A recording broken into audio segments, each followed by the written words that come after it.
તો અમદાવાદમાં municipal corporation બેફામ ખર્ચાઓ કરે છે તેનું વધુ એક ઉદાહરણ સામે આવ્યું છે।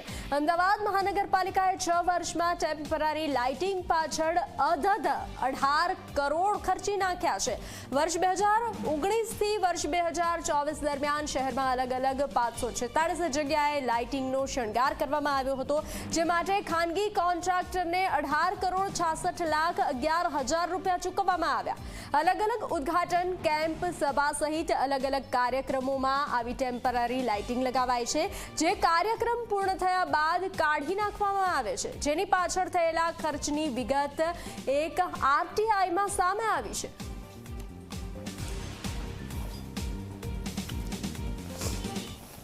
કુલ વર્ષ 6 અને સ્થળોની સંખ્યા 546 થાય છે। છેલ્લા 6 વર્ષમાં આ ત્રણ એજન્સીઓને ટોટલ 18 કરોડ 66 લાખ 11,710 રૂપિયાની રકમ અમદાવાદ મ્યુનિસિપલ કોર્પોરેશન દ્વારા ચૂકવવામાં આવે છે।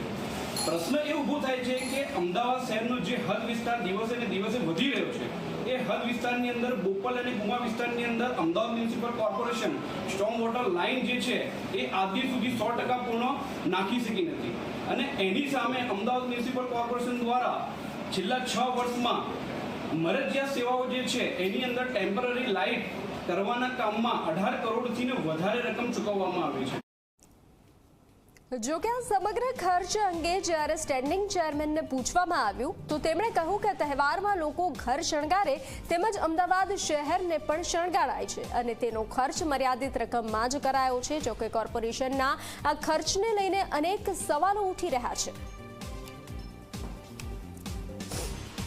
પરિણામે જ્યારે શોપિંગ ફેસ્ટિવલની શરૂઆત થઈ ત્યારે અમદાવાદ મહાનગરપાલિકાને છેલ્લા 2 કે 3 વર્ષથી શણગારવામાં આવે છે, વિવિધ તહેવારોમાં એની ઉજવણી કરવામાં આવે છે।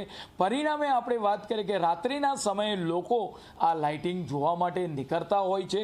તદુપરાંત વેપારીઓની જે આપણે વાત કરીએ કે ખરીદ શક્તિ છે, લોકોની ખરીદ શક્તિની અંદર પણ વધારો થાય છે। શોપિંગ ફેસ્ટિવલના અનેક આંકડા આપણને જોવા મળે છે। આમ જ્યારે મહાનગરપાલિકા 6 વર્ષની અંદર મર્યાદિત આ લાઇટના બજેટની અંદર સમગ્ર રોશની કરતી હોય છે।